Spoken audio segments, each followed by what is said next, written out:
जय श्री महाकाल भक्तजनों। आशा है आप स्वस्थ और खुश होंगे।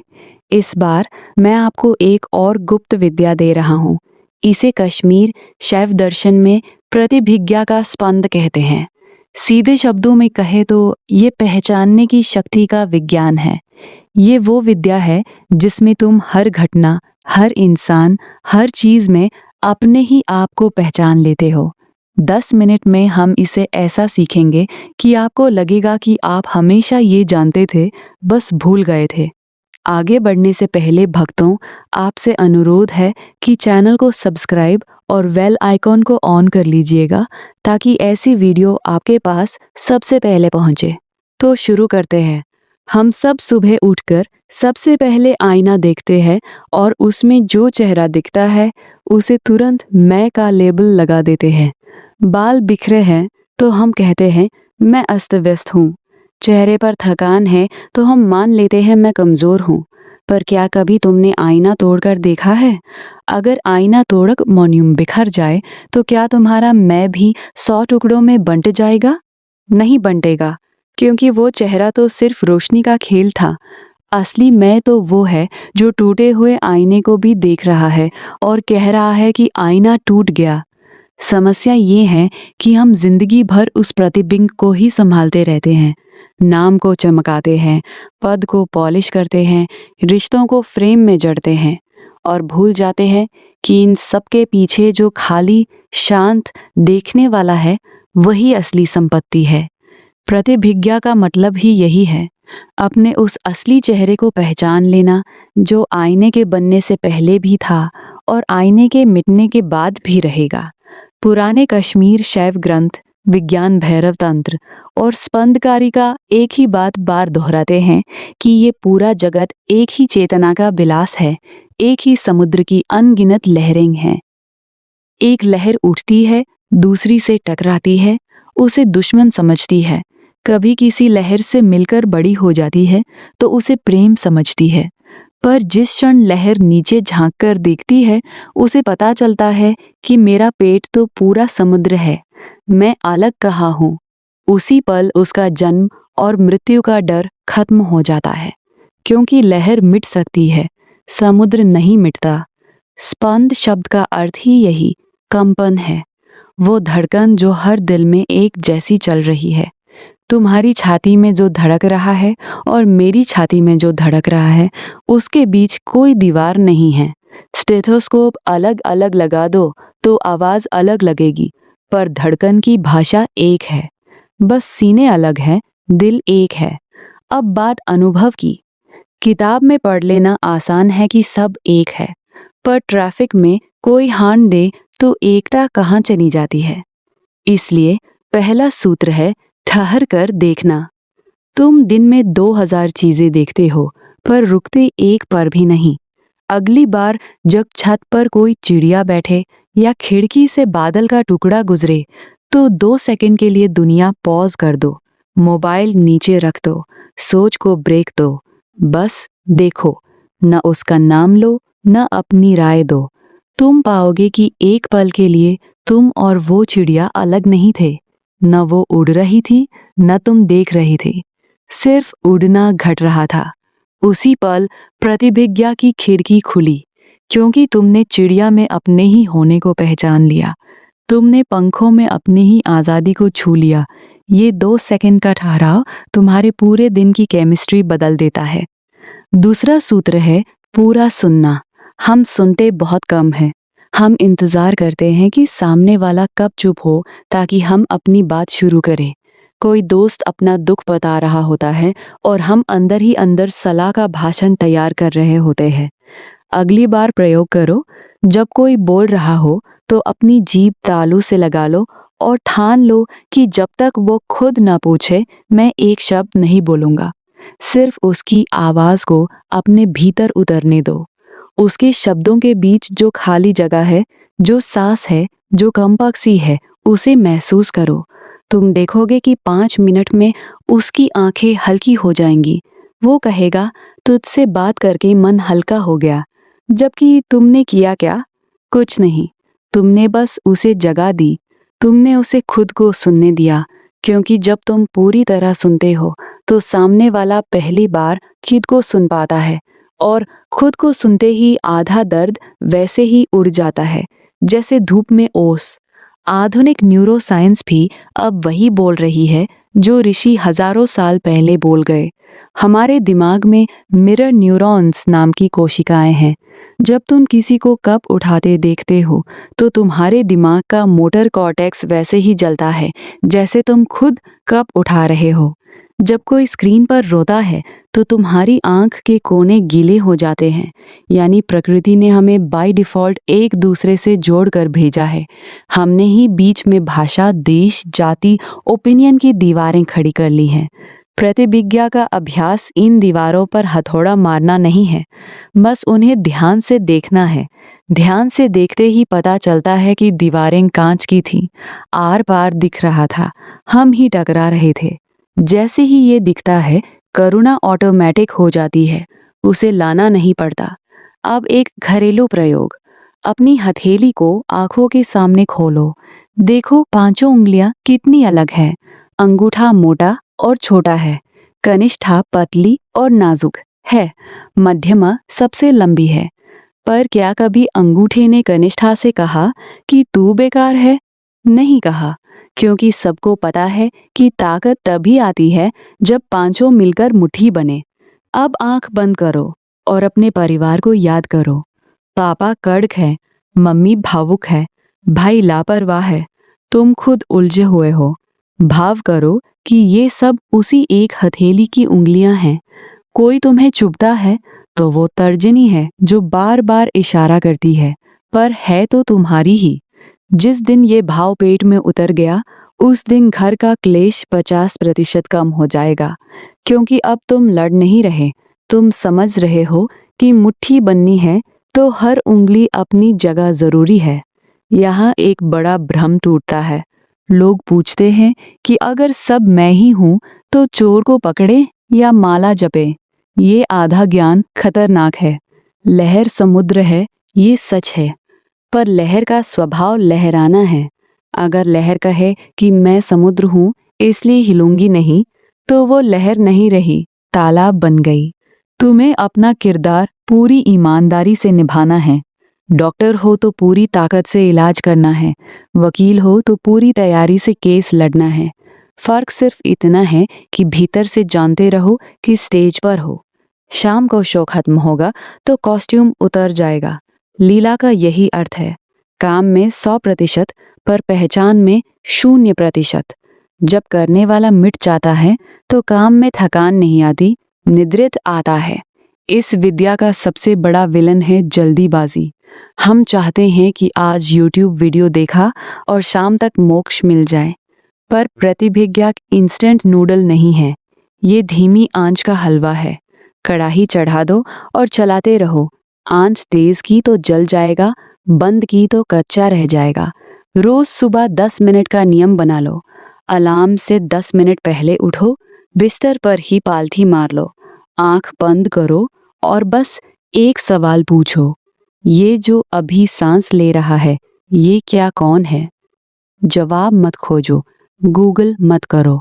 सवाल को कमरे में छोड़ दो, जैसे अगरबत्ती का धुआं छोड़ते हैं। कुछ दिन अजीब लगेगा, मन भागेगा, भागने दो, तुम बैठे रहो। 21वें दिन अचानक सवाल ही जवाब बनकर तुम्हारे सामने खड़ा हो जाएगा। अब सबसे गहरा जख्म, पहचान का संकट। नौकरी गई तो हम टूट जाते हैं, क्योंकि हमने रिज्यूमे को रीढ़ की हड्डी मान लिया था। पति छोड़कर चला गया तो जान निकलती है, क्योंकि हमने मिसेज शब्द को सास मान लिया था। बच्चे बड़े होकर दूर चले गए तो घर काटता है, क्योंकि हमने माँ के लेबल्स को ही अपना पूरा अस्तित्व समझ लिया था। प्रतिभिज्ञा धीरे से कान में कहती है कि बेटा, ये सब रोल है, तुम एक्टर हो। फिल्म बदलती रहेगी, किरदार बदलते रहेंगे, पर स्क्रीन तो वही है। स्क्रीन फटती नहीं। जो एक्टर ये याद रखता है वो विलन का रोल भी एंजॉय करता है, क्योंकि उसे पता है कि शाम को घर जाकर वो फिर पापा बन जाएगा। अब मौत का डर, सबसे बड़ा डर। पर जरा सोचो, क्या तुम 5 साल के तुम हो? नहीं, वो शरीर गया, वो खिलौने गए, वो दोस्त गए। 15 साल के तुम भी नहीं हो। वो स्कूल गया, वो यूनिफॉर्म गई, वो पहला क्रश गया। हर 10 साल में तुम मरते रहे हो, पर क्या तुम दुखी हो? नहीं, क्योंकि भीतर कोई एक है जो हर मरने वाले को देख रहा है और कह रहा है नेक्स्ट। वही देखने वाला तुम हो। उसी को शिव कहते हैं, उसी को साक्षी कहते हैं, उसी को कृष्ण ने नैनम छिंदंती शस्त्राणी कहा। जब तुम उस देखने वाले से हाथ मिला लेते हो तो बॉडी की मौत एक चैनल बदलने जैसी लगती है। डर नहीं लगता, उत्सुकता लगती है कि अगला एपिसोड क्या है। इसके लिए रात का प्रयोग, बिस्तर पर पीठ के बल लेट जाओ, लाइट बंद कर दो। अब कल्पना करो कि डॉक्टर ने कहा कि बस 10 मिनट है। अब शरीर ढीला छोड़ दो। सोचो कि पैर ठंडे हो रहे हैं, हाथ सुन्न हो रहे हैं, सांस उथली हो रही है, रिश्तेदार रो रहे हैं। अब गौर करो, क्या अभी भी कोई है जो ये फिल्म देख रहा है? अगर हाँ, तो मुबारक हो, तुम मर नहीं सकते, क्योंकि जो देख रहा है वो पैदा कब हुआ था जो मरेगा। इसी देखने वाले से दोस्ती कर लो, फिर सुबह उठना जिंदा होना नहीं लगेगा, खेल में वापसी लगेगी। लोग पूछते हैं कि इससे मुझे मिलेगा क्या? पैसा मिलेगा, गर्लफ्रेंड मिलेगी? नहीं, मिलेगा ये कि पैसा न मिले रहना सिखाती है। और मज़े की बात यह है कि जब तुम दुनिया के पीछे भागना बंद कर देते हो तो दुनिया तुम्हारे पीछे भागने लगती है, क्योंकि पूरी कायनात को अधूरे लोग नहीं, पूरे लोग पसंद हैं। तुम पूरे हो जाओ, सब तुम्हारा हो जाएगा। एक पुरानी कथा है। नदी किनारे एक संत बैठे थे। एक बिच्छू बहा जा रहा था। संत ने उसे हथेली पर उठाया, बिच्छू ने डंक मार दिया।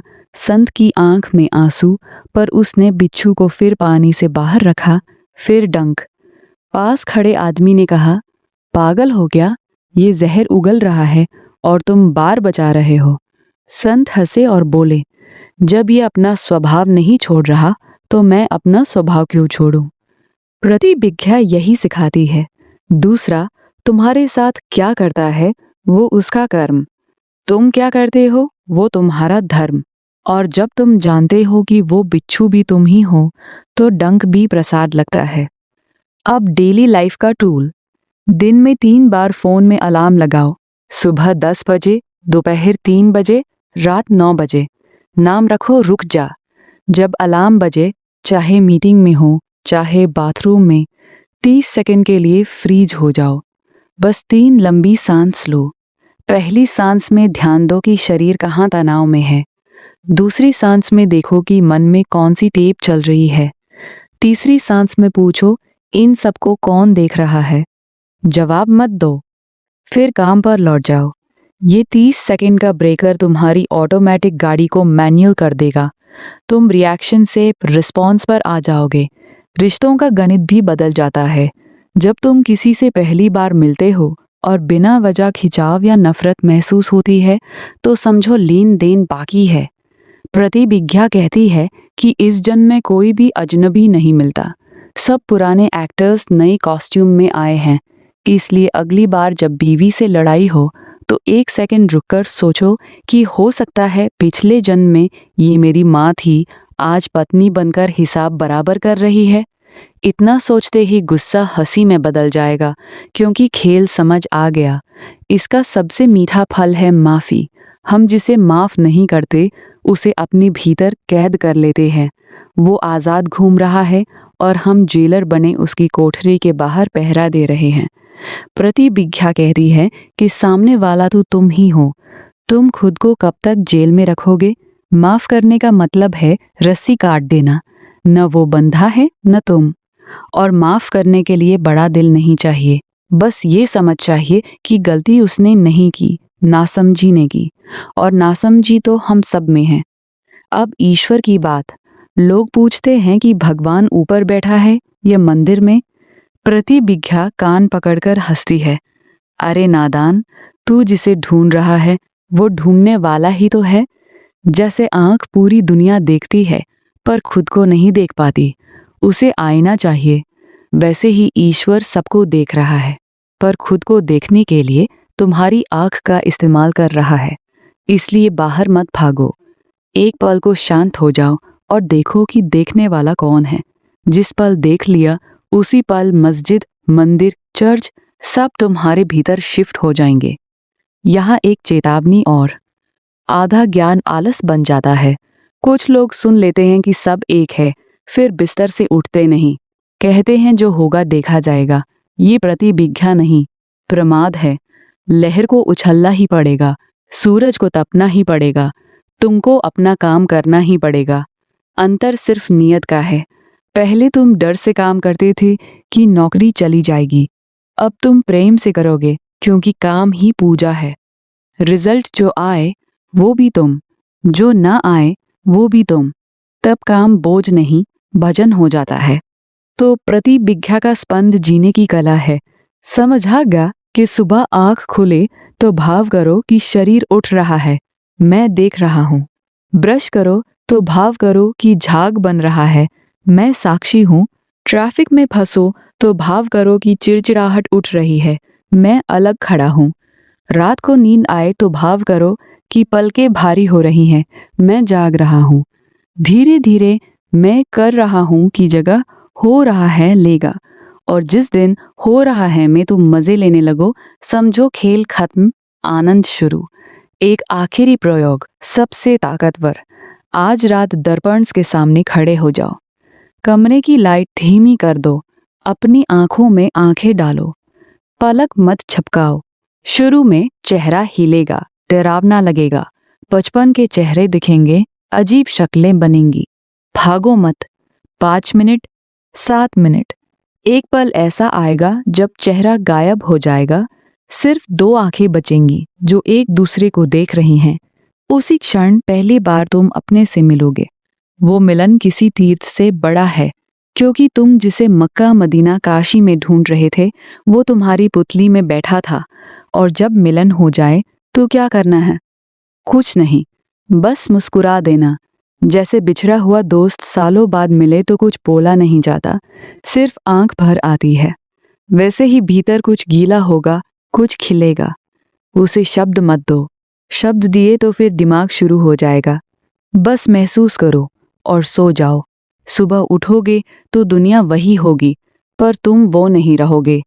यही है प्रतिभिज्ञा का स्पंद। न कोई जप, न कोई तप, न कोई दंड बैठक, सिर्फ एक सिंपल याददाश्त कि जो भी है वो मैं ही हूँ। जो रो रहा है वो भी मैं, जो रुला रहा है वो भी मैं, जो देख रहा है वो भी मैं। इसके अलावा दूसरा कोई है ही नहीं। जिस दिन ये ख्याल खून में उतर गया उस दिन शास्त्र बंद, गुरु छुट्टी, मंदिर खाली, क्योंकि तुम खुद चलते फिरते मंदिर हो गए।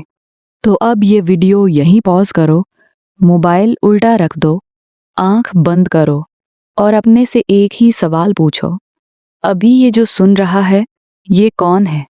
जवाब मत देना, सिर्फ सवाल को अपने भीतर तैरने दो, बाकी काम ब्रह्मांड कर देगा।